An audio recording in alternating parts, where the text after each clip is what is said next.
Pourquoi le crime organisé se féminise-t-il de plus en plus? Gros plan dans ces paroles du Monde sur ces femmes qui prennent le pouvoir au sein de la mafia. La rupture, elle connaît. Alors qu'elle présidait le plus important cabinet d'avocats au monde à Chicago, Christine Lagarde délaisse cette brillante carrière pour repartir à zéro. Elle entre en politique en 2005, d'abord moderato comme ministre du Commerce extérieur, puis allegro comme ministre de l'économie, de l'industrie et de l'emploi, avant que d'affronter fortissimo la pire crise économique de l'après-guerre. Une gestion aux côtés de Nicolas Sarkozy, saluée par tous. Alors, la reprise est-elle à notre portée? L'emploi va-t-il se stabiliser? Le business fair va-t-il nous sauver? Ce ne sont pas les questions qui vont manquer. Christine Lagarde, dans Leader. Bonsoir à tous, à suivre sur Public Sénat, bien sûr le 18h dans quelques secondes, et l'incroyable pataquès au Sénat, le rejet du projet gouvernemental de redécoupage législatif, l'erreur d'un centriste qui débouche sur un raidissement politique peu coutumier au Sénat. Nos invités pour revenir sur ce qui s'est passé depuis hier soir: Catherine Tasca, qui présidait la séance pour le Parti Socialiste, Jacqueline Gouraud pour l'Union Centriste et Robert Delpica pour l'UMP. À 18h30, une nouvelle édition de Terrain Politique. Gilles Leclerc, on va vous retrouver tout à l'heure avec Dominique Voynet. Oui Michel, à 18h30, on se retrouve en effet pour un nouveau numéro de notre rendez-vous Terrain Politique. Nous sommes ici à Montreuil, en compagnie de Dominique Voynet, la nouvelle maire de cette grande ville de plus de 100 000 habitants ici en Seine-Saint-Denis. Une heure d'émission avec beaucoup de sujets traités: l'aménagement du territoire, le rapport banlieue et Paris, à l'heure où l'on parle évidemment beaucoup de ce projet du Grand Paris et de la grande métropole. Mais nous parlerons également politique avec des questions d'actualité, comme par exemple l'identité nationale. Et puis nous parlerons également des régionales, puisque en ce moment nous regardons de très près ce que vont pouvoir faire les candidats verts ou les candidats d'Europe Écologie pour les élections régionales du mois de mars prochain. Donc rendez-vous à 18h30 tout à l'heure avec Dominique Voynet. Allez, tout de suite donc le journal.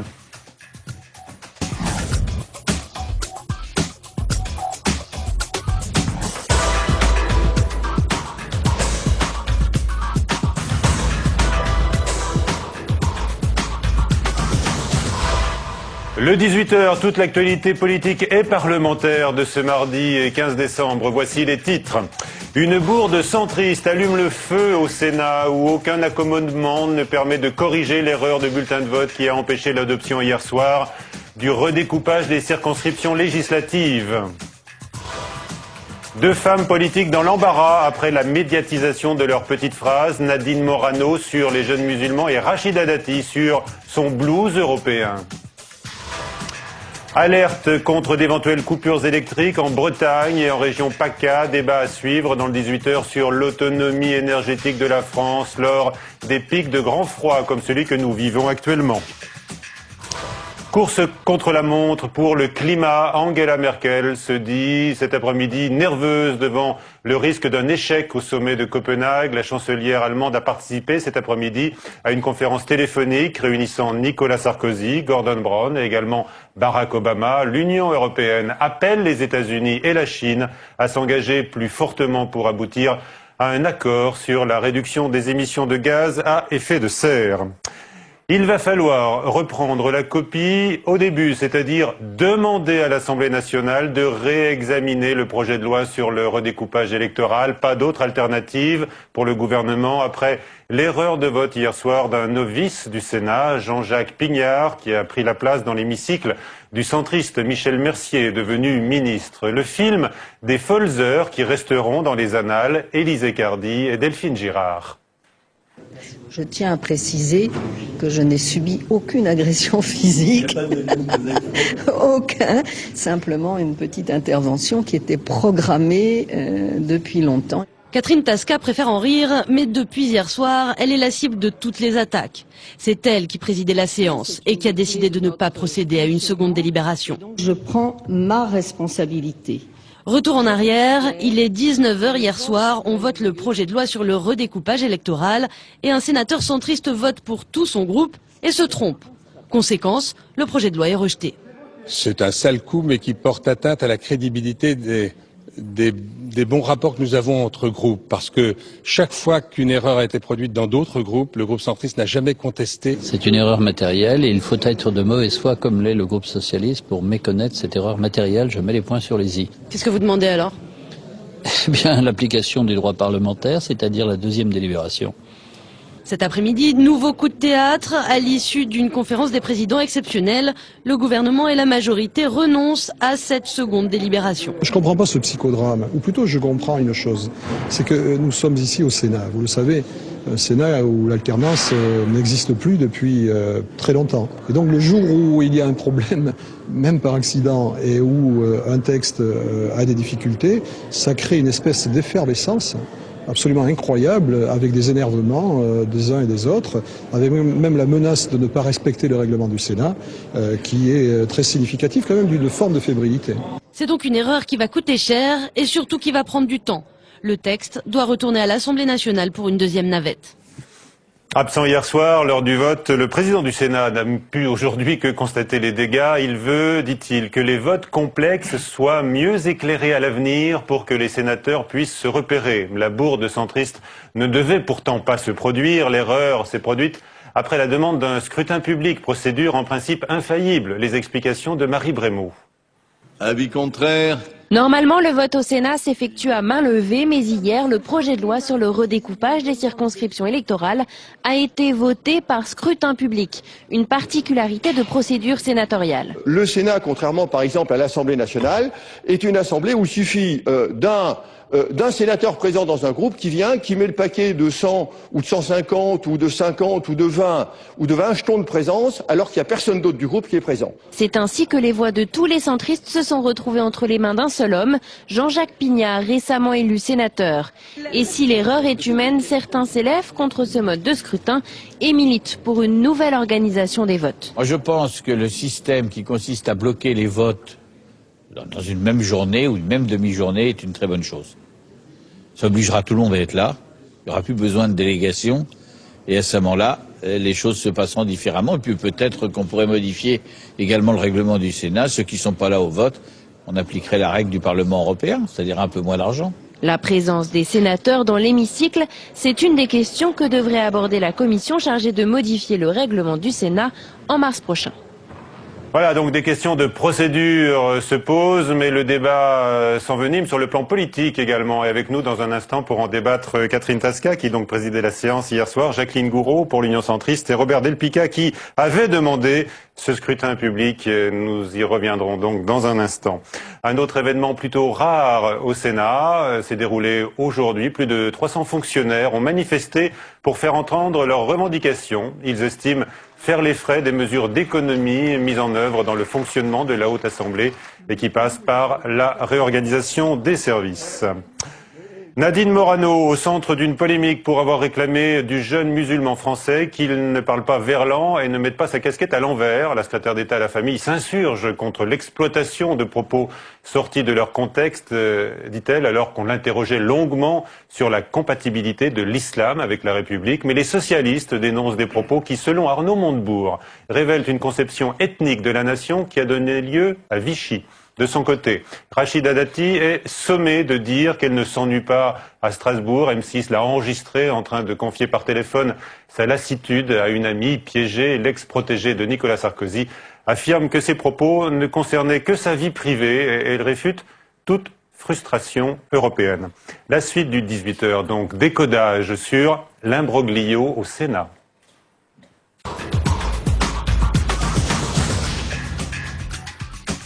Voilà, je vous présente à nouveau nos invités. Catherine Tasca, qui donc présidait la séance hier soir lors de cette erreur de vote qui a amené au rejet du projet de loi sur le redécoupage électoral. Bonsoir Catherine Tasca. Est-ce que vous avez hésité, ne serait-ce qu'une seule seconde, à demander un second vote? Je n'ai pas du tout hésité. J'ai réfléchi et j'ai consulté.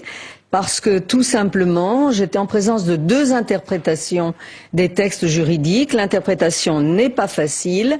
Comme je n'ai pas eu une clé simple m'indiquant que je pouvais faire procéder à ce vote, j'ai appliqué la règle fondamentale qui est que lorsqu'un scrutin a eu lieu, eh bien, c'est terminé. Il était acté, d'accord. Alors voilà. On va voir, et on va vous demander dans un instant si, néanmoins, hier soir, en réfléchissant rapidement, vous avez senti que l'affaire pouvait s'envenimer politiquement. On voit les déclarations aujourd'hui, vous êtes au cœur d'une polémique, hein. Vous allez devoir répondre à vos détracteurs. On a entendu des choses très dures aujourd'hui. Avec nous également Robert Del Pica, donc sénateur UMP. Vous étiez présent dans l'hémicycle hier, c'est vous qui aviez donc demandé le vote public, hein. Vous ne pensiez pas que ça allait déboucher sur ce pataquès, hein? Non, bien sûr que non, mais c'est pas inhabituel, hein, c'est pas quelque chose d'extraordinaire. Le scrutin public a lieu pour plusieurs raisons. J'ai demandé là un scrutin public parce qu'il s'agissait d'un amendement communiste qui avait pour but de faire disparaître la loi. C'est un peu ça. Oui. Donc c'est un vote important, et donc... Mais c'est une procédure que vous aviez choisie parce qu'il y avait peu de monde dans l'hémicycle? Ah, pas du tout, non, parce que tous les amendements que nous avions passés avant, nous les avions passés sans scrutin public, sauf à l'exception de l'irrecevabilité de la... Mais là, vous aviez peut-être du mal à battre le rappel de toutes vos troupes, non? Alors qu'on disait que le vote pouvait être ric-rac. Le vote pour être ric-rac, ça arrive souvent que le vote soit ric-rac. Mais il faut reconnaître une chose, c'est que ça se passe à des moments où les autres membres du groupe, de tous les groupes d'ailleurs, sont à d'autres endroits. Il y avait des membres du Parti socialiste et du parti et de l'UMP et des centristes qui étaient à Matignon pour une CMP. Bon. Il y avait différentes réunions. Mais ce n'est pas la raison. La raison principale de celui-là de vote, hein, je ne parle pas des deux autres, c'est important de faire voter tout le groupe pour connaître la position des gens. Avec nous également donc Jacqueline Gouraud, sénatrice centriste, qui n'était pas dans l'hémicycle hier soir, mais qui a beaucoup de choses à dire sur la procédure. Hein, il faudrait peut-être la revoir selon vous. Donc je le disais, le ton n'a cessé de monter aujourd'hui politiquement, Jacqueline Gouraud. On a entendu Nicolas About, par exemple, le président du groupe centriste, réclamer plus de dignité à la présidence. Et il visait Catherine Tasca. Est-ce que vous approuvez ces propos alors que vous avez en face de vous Catherine Tasca? Oui. Alors, d'abord, la première chose que je voulais dire, c'est que j'étais au conseil municipal de la chaussée Saint-Victor. Bon, vous avez une bonne excuse. Voilà. Deuxièmement, je voulais vous dire que je crois qu'il faut mettre un peu de calme dans tout ce... Voilà. Un peu de calme. Dans la mesure où je crois pouvoir dire que depuis quelques semaines, le Sénat avait gagné aux yeux de l'opinion publique une certaine notoriété, lui qui a plutôt l'habitude d'être décrié par des actions, chambre de débat, voilà, une chambre de débat, etc. Et je trouverais, notamment du côté de l'UMP d'ailleurs, et je trouverais qui ne dommageable, se gêne pas pour contester certains projets du gouvernement, M. Del Pica. Hein. Je trouverais dommageable que cette image soit ternie. Troisièmement, je dirais que toute déclaration excessive, d'où qu'elle vienne, est condamnable. Voilà. Alors, mais quatrièmement, que répondez-vous à ma question alors? Il y a sur la deux dignité, leçons, le manque de dignité. Je crois que j'ai répondu. C'est votre réponse. Voilà. Deuxièmement, ou dernièrement, je voudrais dire, cette affaire, entre guillemets, montre deux choses. Oui. D'abord, permettez-moi de dire que ça montre, peut-être si c'est un cas particulier, que le vote du groupe centriste fait des majorités. Ça, on le savait. Voilà. On le savait, mais c'est toujours utile à rappeler. Sauf s'il ne participe pas au vote, auquel cas, sauf s'il ça serait passé. Bon, bah oui, mais bon. Là, le groupe centriste a voté avec les communistes. Bon, enfin, c'est une erreur. C'est une erreur matérielle qui peut arriver à tout le monde, qui est déjà arrivé. Vous savez bien, que l'erreur est humaine, et franchement, là aussi, on va pas plus charger la présidente de séance qu'on ne va chercher celui qui a fait l'erreur. Voilà. Moi, je pense qu'il faut apaiser tout cela. L'idée dominante, pour moi, attirée de ce scrutin, moi, depuis longtemps, et j'espérais, puisque je suis sénateur depuis 2001, j'espérais qu'avec la réforme du règlement, on en vienne à un autre mode de scrutin. Parce que, franchement, qu'un sénateur puisse prendre un paquet de 100 ou 120 cartes pour faire voter des sénateurs, je trouve pas ça démocratique, je trouve pas ça moderne. Vous êtes tous d'accord sur cette idée? Je trouve ça vraiment, voilà. Oui, et j'ai même entendu ce matin. Oui, tant qu'on n'aura pas trouvé une solution pour faire voter les gens, alors qu'ils se trouvent comme vous, comme les gens qui se trouvaient à la CMP, à Matignon, etc., ou dans les commissions, on aura un problème. Donc il y a peut-être une organisation de l'ordre du jour qui permette à tout le monde, à beaucoup de gens d'être présents pour voter. Mais à partir du moment où les gens sont ailleurs, sont obligés d'être ailleurs, si vous avez une réunion de la Commission des Affaires étrangères où nous sommes par exemple avec Madame Tesca, nous sommes obligés de participer aux travaux de la Commission. Quand vous êtes au conseil municipal, alors... Mais écoutez, je vais vous dire, il suffit, je suis d'accord, d'abord, à l'Assemblée nationale, on peut donner un pouvoir. Moi, je trouve que déjà, on commencerait par pouvoir donner un pouvoir à un de nos collègues, ça serait bien. Premièrement. Et deuxièmement, regardez au Parlement européen, on organise les votes à des heures fixes chaque semaine sur les textes.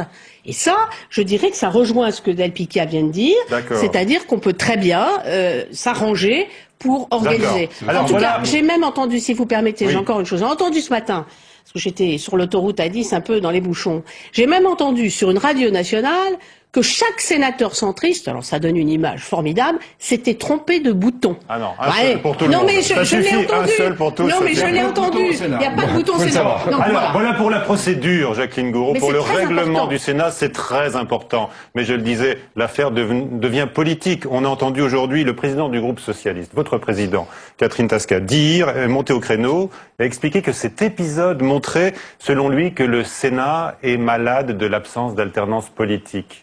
C'est cela, Catherine Tasca ? Oui, mais son propos ne visait pas la soirée d'hier. Je voudrais revenir un instant quand même sur ce qui s'est passé hier. Je pense que les arguties de procédure touchant au scrutin ne sont pas légitimes, ne sont pas sérieuses. Le scrutin s'est déroulé avec, en effet, un loupé totalement involontaire d'un responsable de groupe qui a déposé les mauvais bulletins. À partir de là, en tant que présidente, je n'ai pu que constater le résultat du scrutin que d'aucuns aujourd'hui voudraient dire trafiqué, mal organisé. Le scrutin vous accuse de mauvaise foi parce que manifestement pour lui le scrutin pouvait être rattrapé. Mais, écoutez, qu'est-ce que vous répondez? On l'a entendu tout à l'heure dans le 18h. C'est un très mauvais perdant, c'est tout. C'est un mauvais perdant et il formule des attaques personnelles. Lui qui me parle de dignité, tout comme d'ailleurs notre collègue Abou, qui parle de dignité, de sérénité de notre Assemblée. Je peux vous dire que les attaques ne datent pas que d'aujourd'hui. Hier soir, c'était très violent aussi dans l'hémicycle et j'estime que dans la position qui était la mienne hier, celle de présidente, je n'avais pas à être interpellée comme je l'ai été. C'est derrière nous maintenant. Vous avez entendu des choses désagréables. Oui, et non fondées, Mais ce que je veux dire, c'est que au-delà de cette question du déroulement du scrutin, qui a été ce qu'il a été, la question de fond qui nous a divisés, en fait, c'était la question de la demande du gouvernement d'une deuxième délibération. Je me suis efforcée. Encore ce matin. Je me suis efforcée aussi d'interpréter les textes. Le scrutin approuvant l'amendement de suppression, le texte n'existait pas. C'est mon interprétation et ça a été celle de ceux que j'ai interrogés. Au-delà de l'interprétation du règlement actuel du Sénat, Catherine Tasca, vous avez pensé quand même à votre opposition fondamentale à ce projet de redécoupage législatif. Vous vous êtes dit, c'est quand même une affaire politique aussi, peut-être, qui peut rebondir. Ça n'est absolument pas ce qui a motivé ma décision. Je vois Monsieur Delpicchia qui sourit. Mon point de vue sur le contenu du texte, mon point de vue sur le contenu du texte est effectivement critique, mais lorsque je suis au plateau en tant que vice-présidente, je ne participe pas au débat. D'ailleurs, mon groupe retire, ce qui est normal, mon jeton de vote. Je ne participe pas à ça. Ce qui nous a donc vraiment divisés, c'est ce problème d'une deuxième délibération. J'ai estimé que juridiquement, celle-ci n'était pas possible puisque le scrutin avait eu lieu et avait supprimé.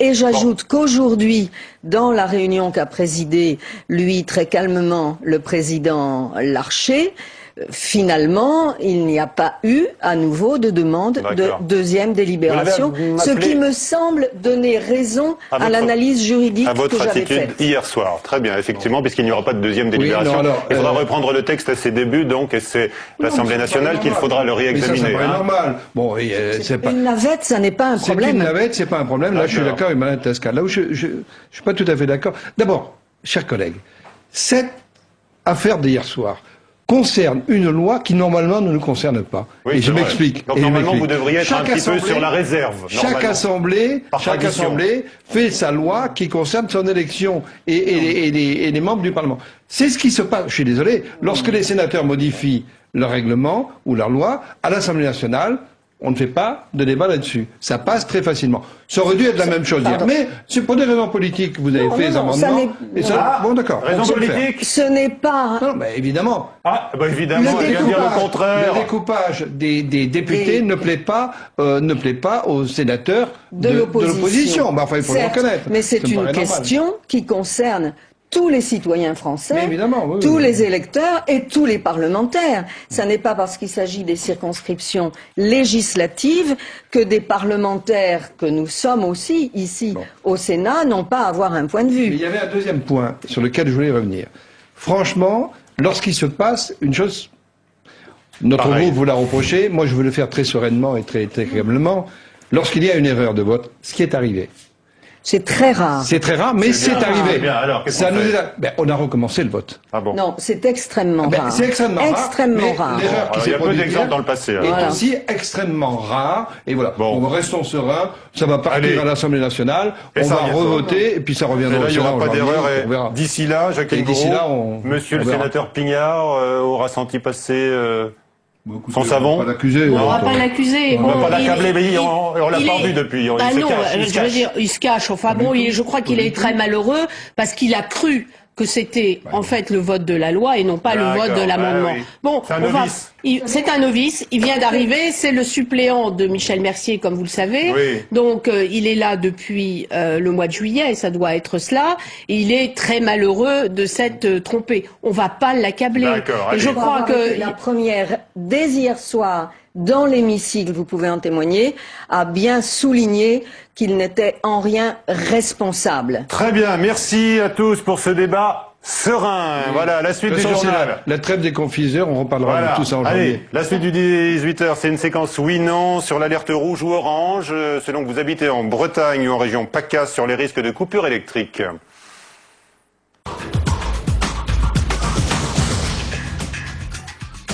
Un débat à suivre donc sur les risques de coupure électrique en raison des pics de grand froid. D'abord le point sur une situation critique avec Tam Tranui. Une fois l'hiver venu, la France serait-elle dépourvue? C'est ce que craint le réseau de transport d'électricité qui appelle les usagers à maîtriser leur consommation. Depuis ce week-end, l'Hexagone est frappé par une vague de froid subite. Les températures largement inférieures aux normales saisonnières devraient atteindre des records jeudi.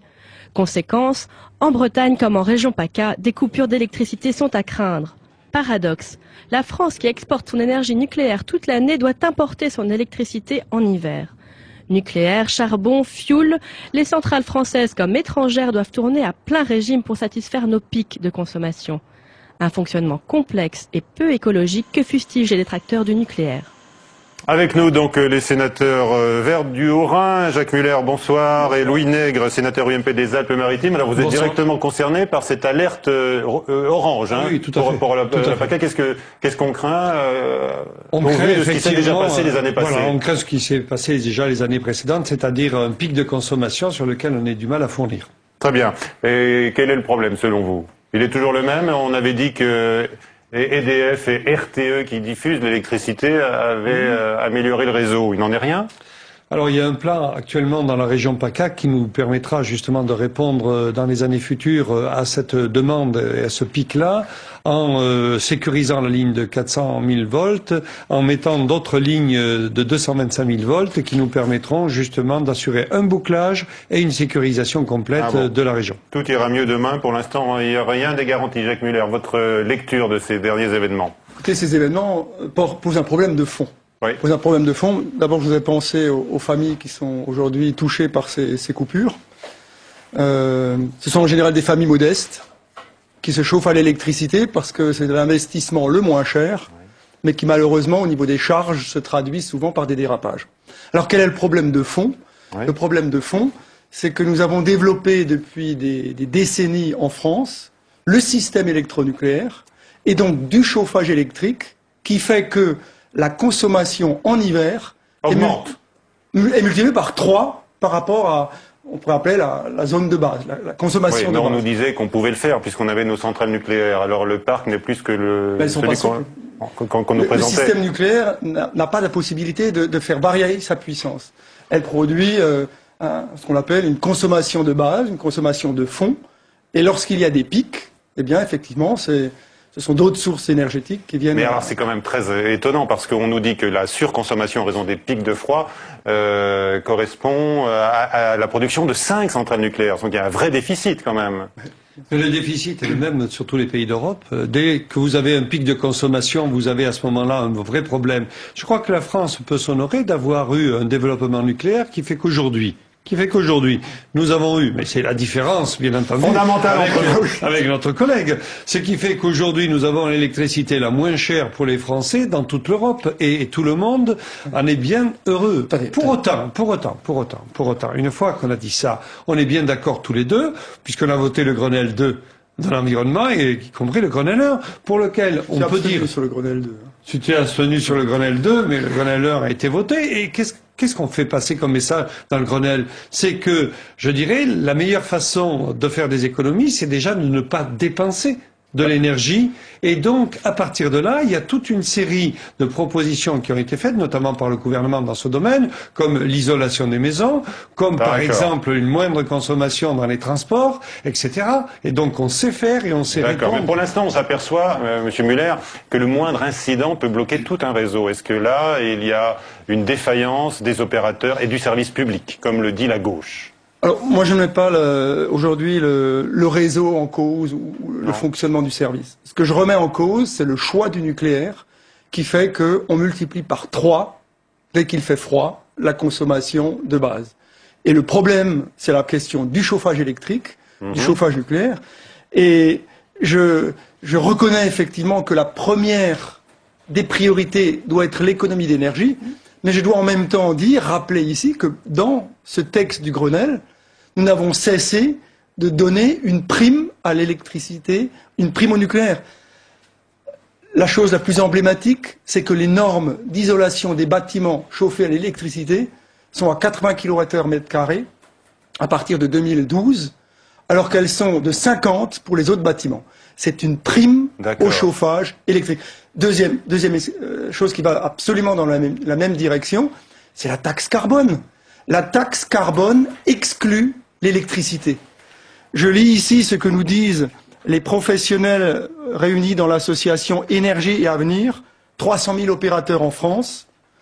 La taxe carbone crée une distorsion entre énergie à usage de chauffage et elle va entraîner des pointes de consommation électrique fortement émettrices de CO2.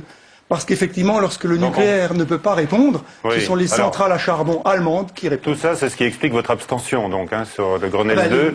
Il y a eu une vraie trahison sur cette question. Trahison, qu'est-ce que vous répondez, Moi, je réponds que justement, on peut être capable de faire évoluer les consommations et on peut être capable de proposer justement des économies et toute une série de propositions. Je prends dans mon département. On a pour 2013, c'est-à-dire demain matin, la capacité, on s'est engagé là-dessus, pour diminuer de 15%, par exemple, la consommation d'énergie électrique. On a prévu d'augmenter de 15% les énergies renouvelables. Et moi-même, il y a un mois de ça, je ne savais pas que je passerais ici ce soir, j'ai distribué, avec l'aide du Conseil général, du Conseil régional, etc., des ampoules basse consommation à l'ensemble des logements HLM dans ma ville. Ça coûte cher pourtant, hein. C'est un gros investissement. Attendez, là on va être d'accord tous les deux, c'est que ça coûte plus cher, mais ça permet de durer beaucoup plus longtemps. Et donc c'est une économie d'énergie. À long terme, on a posé la question avec notre partenaire le nouvelops.com, est-ce que vous êtes prêt à réduire votre consommation électrique afin d'éviter des coupures? Regardez, pour l'instant, vous êtes 58% à répondre oui. Le pourcentage a évolué favorablement au cours de l'après-midi. Alors, il y a quand même une question de fond, si vous permettez. Alors, on va terminer sur la question de fond que vous allez poser, mais on n'apprendra peut-être pas la réponse. D'abord, sur les économies d'énergie, je vais signer ce vendredi une convention avec EDF dans mon village pour investir dans les économies d'énergie. D'accord. Le problème, c'est que les gens qui sont prêts aujourd'hui à réduire leur consommation électrique en matière de chauffage ne peuvent pas le faire. Ce ne sont pas eux qui investissent. Alors moi, je vais être très pragmatique. Lorsque nous avons adopté, je ne l'ai pas voté, le plan de relance destinés à mettre en place le Grenelle de l'environnement. 200 millions ont été dédiés à la rénovation du logement social, c'est bien. Et 1,5 milliard dans les dépenses d'armement supplémentaires. D'accord, bon allez. Eh bien, il faut choisir. Voilà, il faut choisir. Merci à tous les deux d'avoir accepté ce débat. À suivre donc, je vous le rappelle, sur Public Sénat, Terrain Politique, c'est Dominique Voynet qui est l'invité de Gilles Leclerc, qui a fait le déplacement jusque chez elle. C'est à suivre.